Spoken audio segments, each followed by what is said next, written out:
Hello दोस्तों, स्वागत है आप सभी का वात्सल्य स्टडीज़ पे। आज मैं विज़न के जो अप्रैल की मैगज़ीन है दोस्तों, उस पे आज मैं बात करूँगा। उस पे जितने भी इम्पोर्टेंट आर्टिकल है और उसमें बात करने की कोशिश करूँगा। ख़ास तौर पे दोस्तों आज मैं पॉलिटी के जो टॉपिक्स हैं उनको कवर करने की कोशिश करूँगा। तो आइए देखते हैं कि पॉलिटी का सबसे पहला जो दोस्तों इंडेक्स है, उसमें हम नज़र डालते हैं कि उसका इंडेक्स किस किस प्रकार का है और सबसे पहले हम कौन-कौन से टॉपिक्स को यहाँ पे कवर करेंगे। तो आज दोस्तों सबसे पहले राज्य व्यवस्था और शासन, पॉलिटी एंड गवर्नेंस का टॉपिक हम पढ़ेंगे और इसके अंतर्गत दोस्तों शक्तियों का पृथक्करण हम पढ़ेंगे, राज्य के विधेयकों की स्वीकृति और राज्यों द्वारा स्वायत्तता की मांग, स्वामित्व योजना के 5 वर्ष और जो संक्षिप्त सुर्खियों में है, लोकसभा में उपाध्यक्ष का पद, दल बदल की याचिकाओं पर अध्यक्ष की निष्क्रियता, आप्रवास और विदेशी विषयक विधेयक जो 2025 में जो आया उसके बारे में, पंचायत प्रगति सूचकांक। ये विभिन्न प्रकार के जो दोस्तों आप देख सकते हैं जो 7-8 टॉपिक्स हैं जो अप्रैल के महीने में चर्चाओं में रहे हैं, हम उसके बारे में आज बात करेंगे और उसके जितने भी डायमेंशंस हो सकते हैं उन सभी के बारे में मैं चर्चा करने का प्रयास करूँगा। तो प्लीज़ आप इससे जुड़े रहिएगा। तो आइए देखते हैं दोस्तों, सबसे पहला टॉपिक कौन सा है हमारा।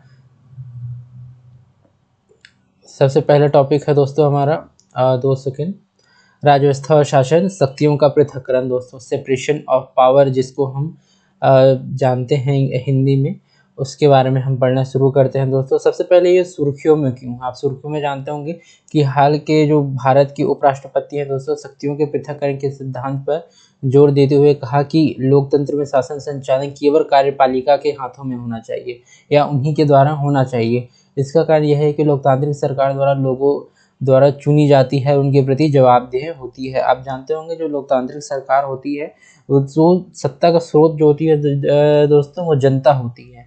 अन्य संबंधित तथ्य की मैं बात करूँ तो उपराष्ट्रपति ने इस बात पर जोर दिया कि शक्तियों के पृथक्करण के सिद्धांत के तहत सरकार के तीनों अंगों को एक दूसरे के अधिकार क्षेत्र में प्रवेश करने से रोकने के लिए जिम्मेदारियों का स्पष्ट निर्धारण आवश्यक है।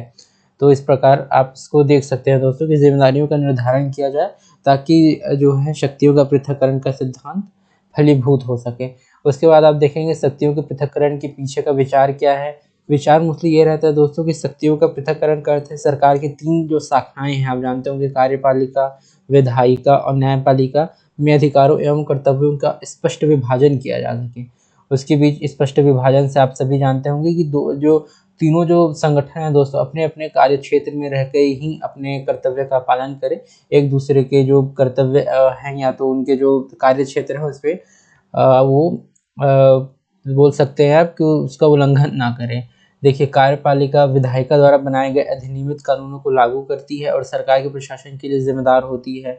विधायिका का नाम कानून बनाने वाली संस्था है दोस्तों। इसका मुख्य कार्य देश के शासन के लिए कानून बनाना, पुराने कानून में संशोधन करना इत्यादि और कानूनों को निरस्त करना। और साथ ही विधायिका कार्यपालिका की जवाबदेही भी तय करती है, उसकी गतिविधियों पर भी नियंत्रित एवं जांच करती है। इसको आप इस पैराग्राफ से ध्यान में रख सकते हैं कि कार्यपालिका और विधायिका एक दूसरे को नियंत्रित करते हैं, एक दूसरे की शक्तियों को। न्यायपालिका का मुख्य कार्य न्याय प्रशासन एवं कानूनों की व्याख्या करना और संविधान की रक्षा करना है। इसकी उत्पत्ति कहाँ हुई थी दोस्तों शक्तियों के पृथक्करण की? तो इसमें आप देख सकते हैं अरस्तु ने सबसे पहली बार जो सरकार के कार्यों को 3 श्रेणियों में वर्गीकृत किया था। सबसे पहले आप देख सकेंगे विचार एवं विमर्श और मजिस्ट्रेट संबंधी शक्ति और न्यायिक जो शक्तियाँ हैं उसको पृथक करके वहाँ पे अरस्तु ने बताया था। आधुनिक सिद्धांत कहाँ से आया दोस्तों? आधुनिक सिद्धांत मॉन्टेस्क्यू ने दिया। उनकी एक पुस्तक थी the spirit of the laws 1748 में लिखी गई थी।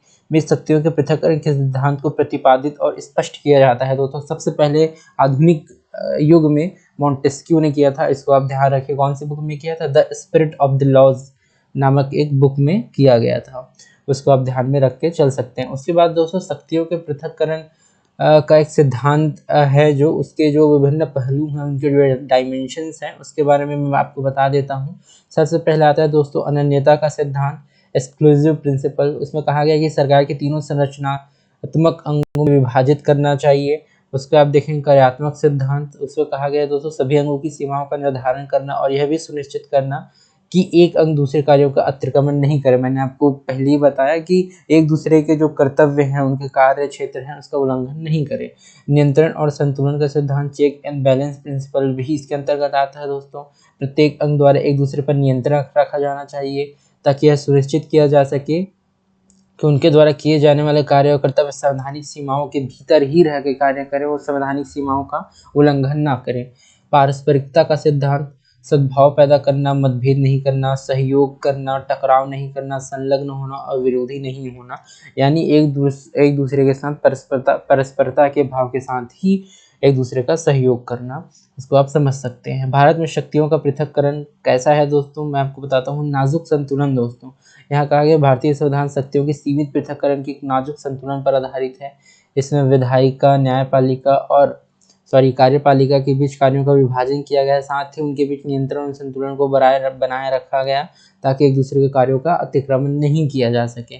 देख सकते हैं दोस्तों कि भारतीय संविधान विधायिका, कार्यपालिका, ये डीपीएसपी का भी हिस्सा है। आर्टिकल 50 है मेरे ख्याल से कि तीनों अंगों का शक्तियों का पृथक्करण किया जाए। ये आप इसको देख सकते हैं दोस्तों, अगर डीपीएसपी आप पढ़े होंगे तो इसको आप बेहतर आसानी से समझ सकते हैं। उसके बाद देखेंगे दोस्तों आप कि विधायिका कानून बनाने के लिए उत्तरदायी है, कार्यपालिका कानून को लागू करने के लिए उत्तरदायी है और न्यायपालिका कानूनों की व्याख्या करने और उनके विवादों को सुलझाने के लिए भी जिम्मेदार रहती है। उसके बाद देखेंगे कि एक दूसरे के कार्यों का आपस में टकराव, भारतीय संविधान सरकार के तीनों अंगों के बीच शक्तियों का स्पष्ट रूप से विभाजन नहीं करता है। देखिए दोस्तों, विभाजन तो करता है लेकिन यहाँ पे स्पष्ट रूप से नहीं करता, यानी स्पष्ट रूप से जो उसकी बाउंड्रीज हैं, उनकी जो सीमाएं हैं, उनको निर्धारित नहीं करता है। तो ये ध्यान रखने वाली बात है। ये देखिए, इस कारण कुछ मामलों में इन अंगों के कार्यों का आपस में टकराव होता रहता है। उदाहरण आप समझ सकते हैं कि राष्ट्रपति कार्यपालिका का प्रमुख होने के बावजूद संविधान के अनुच्छेद 123 के अनुसार अध्यादेश जारी करता है, जैसे विधायी शक्तियों का प्रयोग कर सकता है, जबकि ये है विधायी का काम दोस्तों। लेकिन राष्ट्रपति कार्यपालिका का अंग होने के बावजूद भी 123 के तहत अध्यादेश जारी करती है। तो इसको आप इस तरह से देख सकते हैं। विधायिका भी कई मामलों में न्यायिक कार्य करती है। न्यायिक कार्य कैसे करती है? राष्ट्रपति और न्यायाधीश को पद से हटाना, अपने विशेषाधिकार के उल्लंघन संबंधी मामले में खुद ही निर्णय लेना। आप देख सकते हैं कि न्यायिक कार्य न्यायपालिका कार्य है लेकिन करती विधायिका है दोस्तों, है ना। तो इस प्रकार से एक दूसरे का कहीं ना कहीं ये अंतर विरोध होता रहता है। उसके बाद अब देखेंगे कि न्यायपालिका कभी कभी कार्यपालिका को दिशा निर्देश जारी करती है। कुछ मामलों में विधायी संशोधनों से जुड़े सुझाव भी वो देती है, जिससे वह विधायी और कार्यकारी शक्तियों का उपयोग करती हुई भी प्रतीत होती है। इसके बाद आप देखेंगे दोस्तों, मूल ढांचे का हिस्सा। सुप्रीम कोर्ट ने माना है कि के पृथक्करण का सिद्धांत संविधान के जो बेसिक स्ट्रक्चर है दोस्तों, आप सभी जानते होंगे बेसिक स्ट्रक्चर, जो केशवनंदन भारती केस में आया था।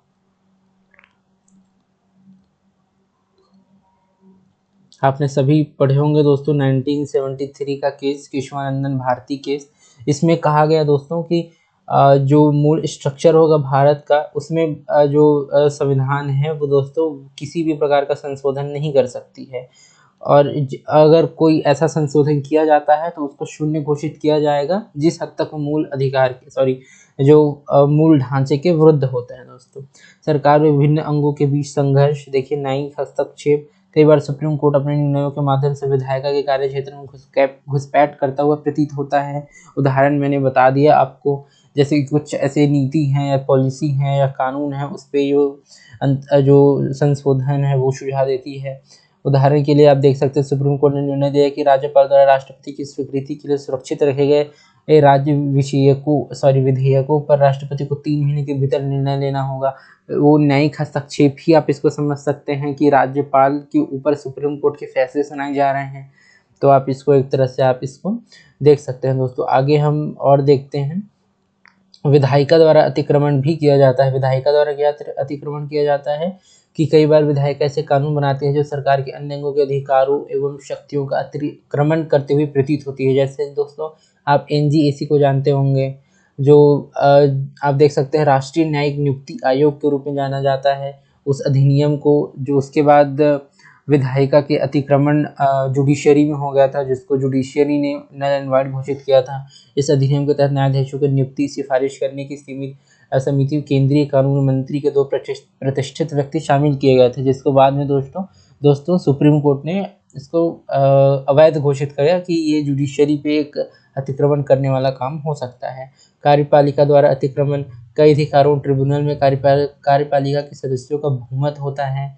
यह शक्तियों के पृथक्करण के सिद्धांत की अवहेलना करता है, साथ ही लगातार अध्यादेश जारी करने, कानून बनाने की विधायिका की शक्ति की भी उपेक्षा करते हुए प्रतीत होती है। आप देखे होंगे कुछ समय पहले दिल्ली ऑर्डिनेंस बिल आया था, उसमें ऑर्डिनेंस दोस्तों जो है अध्यादेश जो जारी किया गया था, लेकिन वो अध्यादेश जो है विधायिका की शक्ति की उपेक्षा करते हुए कार्यपालिका द्वारा जारी किया गया था। तो आप इस प्रकार भी आपको इसको देख सकते हैं। इसके निष्कर्ष क्या हो सकते हैं दोस्तों? निष्कर्ष में आप देख सकते हैं कि शक्ति के पृथक्करण का उद्देश्य यह सुनिश्चित करना है कि सत्ता का केंद्रीकरण सरकार के किसी भी एक अंग के हाथ में ना हो। मोस्ट इम्पॉर्टेंट दोस्तों, केंद्रीकरण नहीं होना चाहिए। हम विकेंद्रीकृत लोकतंत्र के हिस्से हैं। उसमें कहा गया है ताकि व्यक्तियों की स्वतंत्रता और आज़ादी सुरक्षित रहे। हालांकि सरकार के अंग पूरी तरह से अलग अलग ढंग से कार्य नहीं कर सकते, वे वास्तव में आपसी सहयोगी और एक दूसरे के सम्मान के साथ ही कार्य करते हैं ताकि कोई अंग एक दूसरे का अतिक्रमण ना कर सके। इस प्रकार कुछ कार्यात्मक टकराव और पर्याप्त नियंत्रण संतुलन के साथ शक्तियों का व्यापक पृथक्करण लोकतंत्र को सशक्त ही बनाता है। आप इसको देख सकते हैं दोस्तों, कुछ कार्यात्मक टकराव होने जरूरी हैं और उसके बाद सहयोग, अंतर सहयोग है जो आपसी परस्परता है, उसके बाद ही हम लोकतंत्र को साकार कर पाएंगे और उसको आगे ले पाएंगे।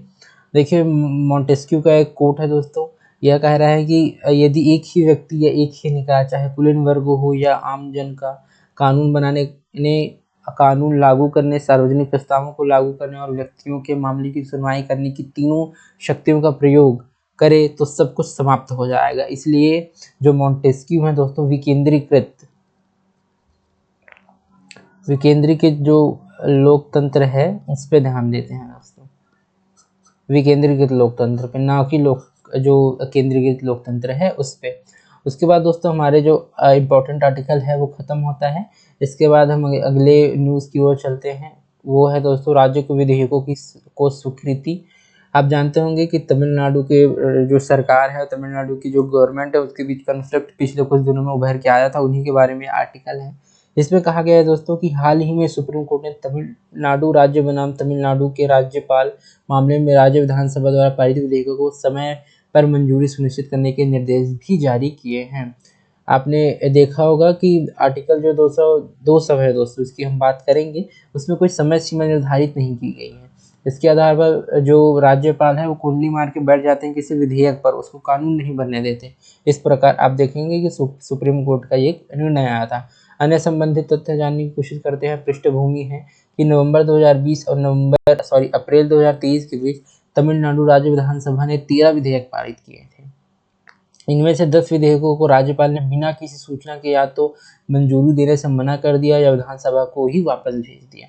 इसमें कहा गया है दोस्तों आगे कि जब विधानसभा ने बिना किसी परिवर्तन के इन्हें पुनः पारित कर दिया तो राज्यपाल उन्हें स्वीकृति देने के बजाय राष्ट्रपति के विचार के लिए आरक्षित कर दिया। जबकि आप देखेंगे जब पुनर्विचार के लिए वापस भेजा जाता है और विधानसभा वापस पुनर्विचार करके या बिना संशोधन किया ऐसे ही राज्यपाल को भेजती है, तो राज्यपाल उसको बाध्यकारी है उसके लिए कि उसको मान्यता देना, यानी कि उसको परमिशन देना, बट उसने राष्ट्रपति के लिए रिजर्व रख लिया।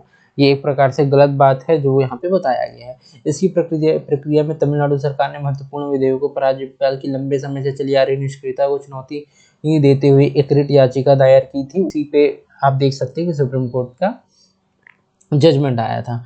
सुप्रीम कोर्ट ने माना कि विधेयकों को मंजूरी देने राज्यपाल की निष्क्रियता और विधानसभा द्वारा विधेयकों को पूरा पारित करने के बाद उन्हें राष्ट्रपति के लिए आरक्षित रखना कानूनी रूप से अमान्य था। यानी दोस्तों आप देख सकते हैं सुप्रीम कोर्ट ने माना था कि ये अमान्य है, क्योंकि विधानसभा में जो सदस्य हैं वो लोकतंत्र में दोस्तों आप समझ सकते हैं कि वो जनता द्वारा चुने हुए प्रतिनिधि हैं, और जब प्रतिनिधि को विधेयक बना के भेजते हैं और राज्यपाल उसकी मंजूरी नहीं देती तो ये साफ तौर पे कानून जो है वो अमान्य था। सुप्रीम कोर्ट ने यही माना। इसके बाद विधेयकों द्वारा राष्ट्रपति की कार्यवाही को भी अमान्य घोषित किया गया। इसके बाद देख सकते हैं दोस्तों, न्यायालय ने संविधान के अनुच्छेद 142 के तहत अपनी शक्ति का प्रयोग किया।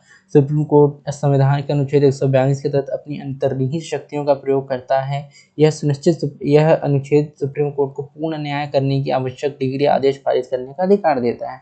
पूर्ण न्याय मतलब दोस्तों कंप्लीट जस्टिस देता है दोस्तों। ये एक नेचुरल जस्टिस प्रदान करता है, जो आर्टिकल 142 है दोस्तों। यहाँ पे एक इंफोग्राफिक्स है, उसमें मैं आपको बताने की कोशिश करता हूँ कि संविधान के अनुच्छेद 168 के अनुसार राज्यपाल राज्य विधानमंडल का हिस्सा होता है, भले वह उसे किसी भी सदन का सदस्य नहीं होता है। किसी विधेयक का कानून बनने के लिए उसे या तो फिर राज्यपाल की स्वीकृति मिलनी चाहिए, या फिर यदि विधेयक राष्ट्रपति के पास भेजा जाए तो राष्ट्रपति की भी स्वीकृति जरूरी हो जाती है दोस्तों। आप इस फैक्ट को ध्यान में रख सकते हैं। अनुच्छेद 168 राज्यपाल, अनुच्छेद 168 में राज्यपाल जो है विधानसभा का हिस्सा तो होता है, पर लेकिन किसी भी सदन का सदस्य नहीं होता। इसको आप प्लीज़ ध्यान में रखिएगा, ये ज़रूरी है। आगे हम इंफोग्राफिक देखते हैं दोस्तों। इंफोग्राफिक में बहुत इंपॉर्टेंट चीज़ यहाँ बताई गई है, जो मैं आपको सभी को बताने की कोशिश करता हूँ। यहाँ पे कहा गया है दोस्तों कि राज्य विधेयकों पर स्वीकृति या मंजूरी के संबंध में संवैधानिक प्रावधान क्या है, उसके बारे में यहाँ पे विचार किया गया है। राज्य के विधेयक के लिए राज्यपाल की जिम्मेदारी क्या है दोस्तों? आर्टिकल 200 की मैंने चर्चा की। आर्टिकल 200 में बताया गया है कि राज्य विधानमंडल जो है एक विधेयक पारित करेगा, विधेयक को राज्यपाल को भेजा जाएगा, और लेकिन राज्यपाल के दोस्तों 4 एक विकल्प रहता है, यानी चारों में से कोई एक विकल्प रहता है। वो चारों विकल्प क्या हो सकते हैं? या तो आप सहमति दे दीजिए, अगर आप सहमति देते हैं दोस्तों तो विधेयक कानून बन जाएगा। देखिए यहाँ पे लिखा है कानून बन जाएगा। और सहमति आप अगर रोक देते हैं, सहमति को रोक दिए, तो वो विधेयक अस्वीकार कर दिया जाता है वहीं पे, और पुनर्विचार के लिए भेज दिए। आप पुनर्विचार के लिए भेजते हैं विधानमंडल को फिर से, लेकिन याद रखिए वो धन विधेयक नहीं होना चाहिए। धन विधेयक को तो आप पुनर्विचार के लिए भेज नहीं सकते, है ना। तो इस प्रकार आप इसको याद रखते हैं। राष्ट्रपति की विचारा अर्थ सुरक्षित रखना, यानी आप देख सकते हैं 4 इसके पास विकल्प होते हैं राज्य के पास। एक बार आप सहमति देंगे, अगर आप सहमति देते हैं तो विधेयक आपका बन जाएगा अधिनियम। उसके बाद अगर सहमति आप रोक देते हैं तो विधेयक अस्वीकार को वहीं पे कर दिया जाएगा। आप पुनर्विचार के लिए भेज सकते हैं। उसके बाद आप दोस्तों चौथा है राष्ट्रपति के लिए, आप उसके लिए आरक्षित रख सकते हैं, लेकिन राष्ट्रपति की स्वीकृति के लिए आरक्षित किया जाता है। आप इसमें देख सकते हो, वही में चीज़ मैंने बताई। देखिए ये राज्यपाल यथाशीघ्र ऐसा कर सकते हैं, विधानमंडल फिर से पारित करता है, यानी कि देखिए पुनर्विचार के लिए भेजा, लेकिन विधानमंडल फिर से पारित करता है तो संशोधन के साथ या बिना संशोधन के। मैंने आपको पिछले स्लाइड में बताया कि आप अगर संशोधन के करते हैं या ऐसे ही करते हैं, राज्यपाल को अनिवार्य रूप से सहमति देनी होगी। यहाँ पे दोस्तों अनिवार्य रूप से लिखा गया है, तो उसको प्लीज़ आप ध्यान दीजिए। यहाँ पे अनिवार्य रूप से आप उसको सहमति देनी होगी। उसके बाद देखिए दोस्तों, राज्यपाल द्वारा रक्षित रखे गए विधेयकों पर राष्ट्रपति की क्या शक्ति है? राष्ट्रपति की शक्ति जो है दोस्तों भारतीय संविधान के अनुच्छेद 201 का हिस्सा है। 201 में राष्ट्रपति के पास क्या क्या शक्तियाँ हैं, जो राज्य विधानमंडल द्वारा पारित की गई है विधेयक पर, इसकी यहाँ पे बात की गई। यहाँ पे बताया गया है कि राज्यपाल राष्ट्रपति के लिए विधेयक आरक्षित रख सकता है, मैंने वही बताया, लेकिन राष्ट्रपति तीनों में से कोई एक कार्यवाही कर सकता है। सहमति देगा तो वो कानून बन जाएगा। उसके बाद सहमति रोकना, विधेयक वहीं पे अस्वीकृत कर दिया जाएगा। पुनर्विचार के लिए वापस लौटाना, धन विधेयक के लिए मान्य नहीं, संशोधन हेतु सुझावों के साथ। आप देखेंगे कि पुनर्विचार भी राष्ट्रपति के मामले में धन विधेयक वो पुनर्विचार के लिए नहीं भेजा जाएगा। उसके बाद कहा गया है दोस्तों कि विधानमंडल को पुनर्विचार करना होगा और पारित करना होगा 6 महीने के भीतर, अगर वो राष्ट्रपति के पास पुनर्विचार के लिए भेजता है तो। उसके बाद दोस्तों जो विधानमंडल है पुनर्विचार के साथ पारित करती है, तो राष्ट्रपति के पास दो उसके पास होंगे कि रास्ते की सहमति देना और सहमति रोकना। सहमति दे देता है तो कानून बन जाता है, और सहमति रोकना है तो वहीं पे और अस्वीकृत कर दिया जाता है। देखिए मुख्य अंतर क्या है, लेकिन राज्यपाल के विपरीत राष्ट्रपति को पुनर्विचारित विधेयक पर स्वीकृति देना अनिवार्य नहीं है।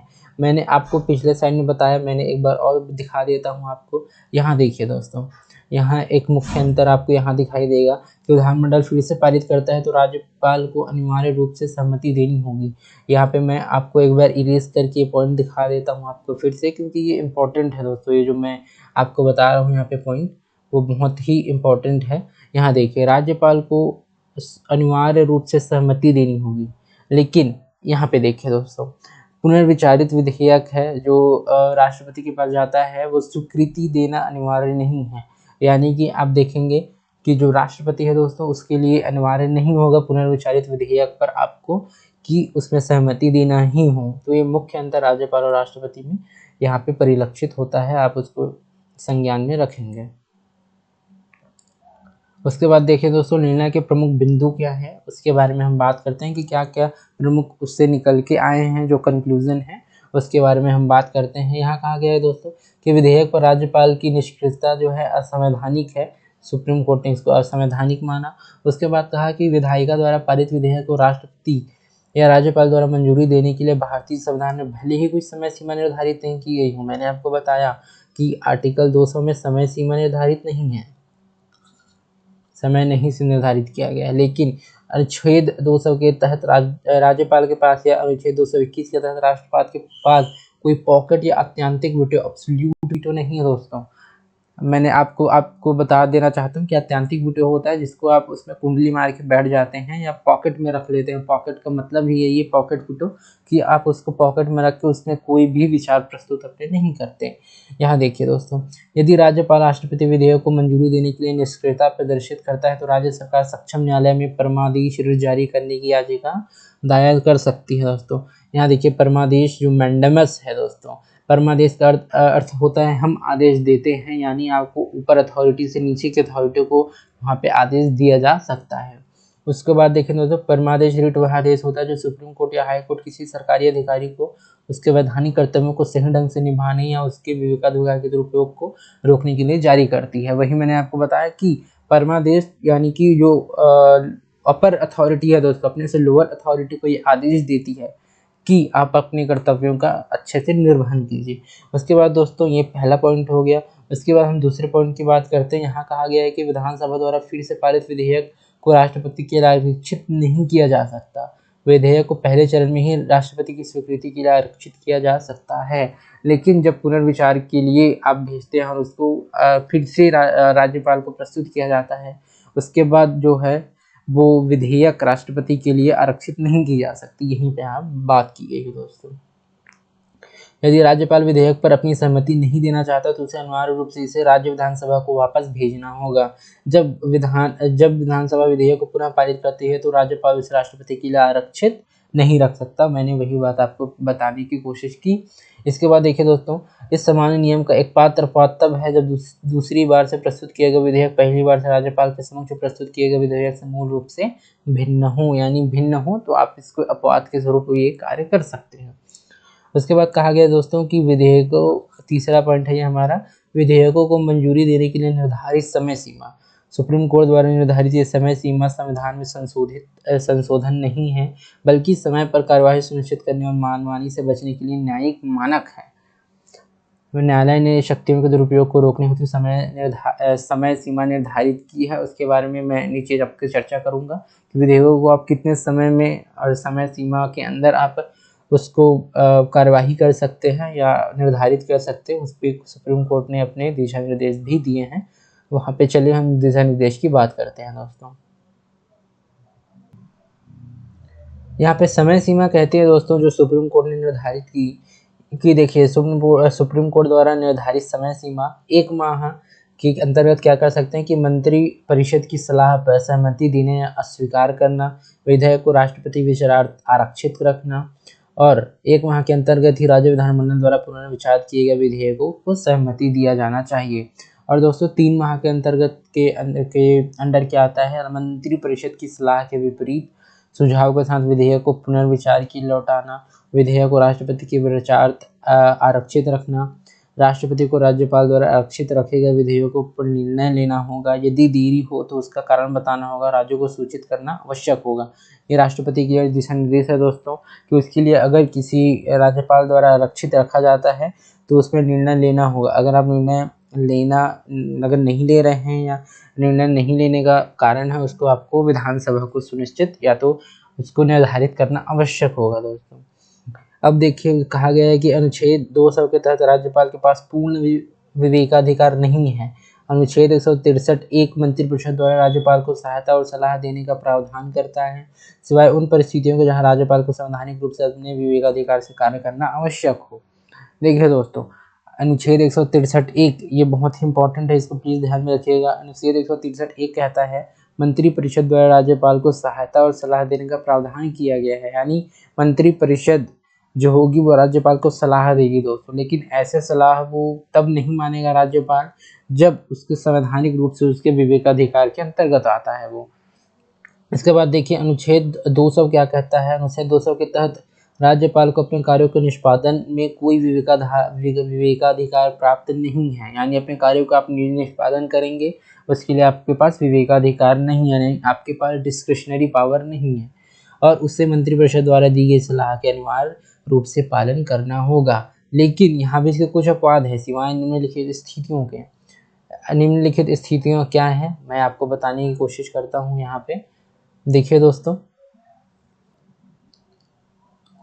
ये स्थितियां ऐसी हैं कि ये देखिए, यदि यदि राज्य विधानसभा द्वारा पारित किसी विधेयक से हाई कोर्ट की शक्तियों का हनन होता है तो राज्यपाल अनुच्छेद 200 के तहत उसे राष्ट्रपति के लिए आरक्षित रख सकेगा। मैंने आपको पहले ही बताया कि हाई कोर्ट की शक्तियों का हनन होता है या इस संबंध में या तो शक्तियों आप सीमित कर रहे हैं, उस स्थिति में वो विधेयक आपको राष्ट्रपति के लिए आरक्षित करना होगा, जो अनिवार्य है दोस्तों। ये यहाँ पे अनिवार्य यहाँ पे घोषित किया गया है। वैसे राज्य विधेयक जो राष्ट्रपति की स्वीकृति के बिना प्रभावी नहीं होंगे। कुछ मामलों में पानी या बिजली पर कर लगाने के वाले विधेयक अनुच्छेद 288 के अंतर्गत आते हैं। आपको ऐसे विधेयक राष्ट्रपति के समक्ष प्रस्तुत करने होंगे, लेकिन नीचे कहा गया है कि राज्य विधानसभा द्वारा पारित धन विधेयक या वित्त विधेयक जिन पर वित्तीय आपातकाल के दौरान 7 की विशेष प्रावधान लागू होते हैं, अनुच्छेद 360 में कहा गया है। ये आप जानते हैं, आप 360 में वित्तीय आपातकाल की बात की गई है दोस्तों। वित्तीय जो आपातकाल है उसकी बात की गई है, लेकिन आप जानते हैं वित्तीय आपातकाल में जो धन विधेयक है, वित्त विधेयक है, वो राज्यपाल द्वारा राष्ट्रपति के लिए आरक्षित किए जाएंगे। और जब ऐसे राष्ट्रपति के लिए आरक्षित किए जाएंगे तो उसमें राष्ट्रपति को ही उस पर दोस्तों उसके पास ही अधिकार होगा कि इसको किया जाए, इसको यानी कि इसमें सहमति दी जाए या इसको सहमति नहीं दी जाए। तो आप इसको ध्यान में रख सकते हैं। तो आगे देखिए दोस्तों, कुछ ऐसे भी स्थितियां हैं जहाँ पे राष्ट्रपति के पास भेजना होगा। वो कह रहा है दोस्तों कि समवर्ती सूची में सूचीबद्ध विषयों से संबंधित विधेयक, यदि इस विधेयक संघीय कानून या उसे मामले में संबंध मौजूदा कानून से असंगत है तो आपको राष्ट्रपति के पास इसको भेजना होगा, कहता है अनुच्छेद 254(2). उसके बाद दोस्तों, अंतर्राज्यीय व्यापार, वाणिज्य आदि पर प्रतिबंध से संबंधित विधेयक को आपको राष्ट्रपति के पास भेजना होगा, ये 304(b) में कहा गया है। उसके बाद देखेंगे दोस्तों, आपकी राज्य विधेयक जिन्हें अनुच्छेद 14 और 19 से छूट प्राप्त करने के लिए राष्ट्रपति की स्वीकृति की आवश्यकता होगी। देखिए, इसमें अनुच्छेद 31(a) की बात की गई है दोस्तों, और 31(c) की। 31(a) कहता है संपत्ति आदि के अधिग्रहण के लिए प्रावधान से संबंधित विधेयक। अनुच्छेद 31(c) कुछ नीति निर्देशक तत्वों को प्रभावी करना से संबंधित विधेयक। आपको इसमें कहा गया, आप देखिए ऊपर में, कि राज्य विधेयक जिन्हें अनुच्छेद 14 और 19 से छूट प्राप्त होगी राष्ट्रपति के लिए स्वीकृति की आवश्यकता होगी, यानी कि अनुच्छेद 31(a) और अनुच्छेद 31(c). उसके लिए अब संपत्ति और कुछ नीति निर्देशक तत्व हैं, उनको आपको उसके संबंधित जो विधेयक है उसको आपको राष्ट्रपति के लिए प्रेसिडेंट के लिए दोस्तों आपको आरक्षित करना इम्पोर्टेंट होगा, यानी इसके लिए अनिवार्य रूप से आपको राज्यपाल द्वारा इसके आरक्षित किए जा सकते हैं। उसके बाद देखें दोस्तों, अनुच्छेद 200 के तहत राज्यपाल की विवेकाधीन शक्ति न्यायिक समीक्षा के अधीन है। उनकी जो विवेकाधीन शक्ति है दोस्तों वो न्यायिक समीक्षा के परे नहीं हो सकती, वो न्यायिक समीक्षा के ही अधीन आती है, जो जुडिशियल रिव्यू है उसके अधीन आती है। कहा गया है, राज्यपाल राष्ट्रपति द्वारा स्वीकृति प्रदान करना आमतौर पर मंत्रिपरिषद की सलाह पर न्यायालय के विचार योग्य नहीं हो सकता। यानी राज्यपाल राष्ट्रपति द्वारा स्वीकृति प्रदान करना आमतौर पर मंत्रिपरिषद की सलाह पर, यानी कि जो दोस्तों जो स्वीकृति प्रदान की गई है वो न्यायालय में विचार योग्य नहीं होगा, लेकिन जो विवेकाधीन शक्ति है वो न्यायिक समीक्षा के अधीन होगी। उसके बाद देखिए, हालांकि राज्यपाल द्वारा अपने विवेकाधिकार का उपयोग कर किसी विधेयक को मंजूरी न देने उसे आरक्षित करने के फैसलों को न्यायालय में चुनौती दी जा सकती है। मैंने ऊपर बताया, क्योंकि संविधान द्वारा विवेकाधिकार को सीमित किया गया है दोस्तों, वो असीमित नहीं है। आप ध्यान रखिएगा प्लीज, सीमित और असीमित में असीमित नहीं है दोस्तों, वो सीमित रखी गई है उसको। यदि राज्यपाल मंत्रिपरिषद की सलाह के विरुद्ध कार्य करता है तो किसी विधेयक को राष्ट्रपति के लिए आरक्षित रखता है तो राज्य सरकार उसे कोई हाई कोर्ट या सुप्रीम कोर्ट में चुनौती दे सकती है, जैसा कि तमिलनाडु गवर्नमेंट ने इसीलिए सुप्रीम कोर्ट का जजमेंट आया। जानते हैं तमिलनाडु जो गवर्नमेंट है उसने ये किया था। यदि राष्ट्रपति अपनी सहमति नहीं देता है तो उस कार्यवाही को पुनः सुप्रीम कोर्ट में चुनौती दी जा सकती है। उसके बाद देखिए, राष्ट्रपति को आरक्षित विधेयकों की असंवैधानिकता के आधार पर सुप्रीम कोर्ट पे परामर्श करना चाहिए। अभी आप देखते हैं प्रेसिडेंट जो बोल सकते हैं दोस्तों, उसको प्रेफरेंस बोलते हैं, रेफरेंस बोलते हैं। उस पर कहा गया है कि राष्ट्रपति को आरक्षित विधेयकों की असंवैधानिकता के आधार पर सुप्रीम कोर्ट से परामर्श करना चाहिए।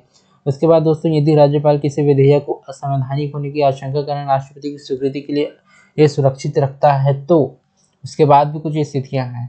अगर दोस्तों राज्यपाल किसी विधेयक को असंवैधानिक होने की आशंका है राज्यपाल को, और वो राष्ट्रपति के लिए उसको सुरक्षित रखता है, तो क्या हो सकता है। देखिए, राष्ट्रपति को अनुच्छेद 143 यानी कि कानून या तथ्य के प्रश्नों पर सुप्रीम कोर्ट से सलाह लेने की राष्ट्रपति की शक्ति है के तहत सुप्रीम कोर्ट की राय लेनी चाहिए। ये देखिए दोस्तों, प्रेसिडेंट को ध्यान रखिएगा, यहाँ पे प्रेसिडेंट की बात की है। प्रेसिडेंट को दोस्तों सुप्रीम कोर्ट से राय लेनी चाहिए और वो राय ले सकती है किसके अंतर्गत, आर्टिकल 143 के अंतर्गत वो ले सकती हैं। उसके बाद कहा गया दोस्तों, राष्ट्रपति न्यायालय की राय से केवल वैध नीतिगत कारणों से ही असहमत हो सकता है और इस असहमति के लिए उसे स्पष्ट औचित्य प्रदान करना होगा। उसको स्पष्ट औचित्य देना होगा दोस्तों कि आप असहमत हैं तो आप क्यों असहमत हैं, ऐसा कहा गया है। ऐसा परामर्श महत्वपूर्ण है क्योंकि राज्यपाल ऐसे मामलों को न्यायालय को नहीं भेज सकते और सुप्रीम कोर्ट संविधान और कानून की व्याख्या करने के लिए अंतिम प्राधिकारी है। अनुच्छेद 143 के अंतर्गत न्यायालय की राय बहुत अधिक महत्व है तथा सामान्यतः संसद और राष्ट्रपति दोनों इसका पालन करना चाहिए। या आप इसको निष्कर्षित तौर पर देख सकते हैं। तो देखिए दोस्तों, हमने जितने भी इसके पक्ष हो सकते हैं जो विधेयक की मंजूरी देते हैं, राष्ट्रपति के पास जाता है, वो राज्यपाल के पास क्या क्या अधिकार रहते हैं, ये मैंने सारी चीज़ें मैंने एक ही आपको मैगजीन के अंतर्गत विभिन्न पेजों में मैंने आपको बताने की कोशिश की। इसको आप पॉलिटिकल जो स्टैटिक है उससे भी आप बेहतर लिंक करते हैं और ये अभी करंट अफेयर में है, तो ये सारी चीज़ें पढ़ाना एक जिम्मेदारी हो जाती है हम सभी की। तो आप इस तरह से आप इसको दोस्तों देख सकते हैं। तो आइए अपने अगले आर्टिकल की ओर चलते हैं। हमारा अगला आर्टिकल कहता है दोस्तों, राज्यों द्वारा स्वायत्तता की मांग, स्टेट्स डिमांड्स फॉर ऑटोनॉमी।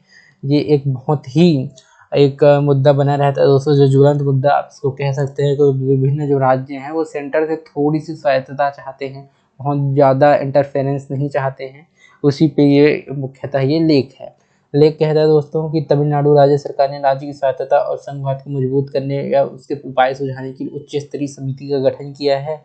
उसके समिति के अध्यक्ष कौन है दोस्तों, अध्यक्ष है न्यायमूर्ति कुरियन जोसेफ, जो सुप्रीम कोर्ट के जो पूर्व जो जज रह चुके हैं, कुरियन जोसेफ जी, उनको अध्यक्ष बनाया गया है।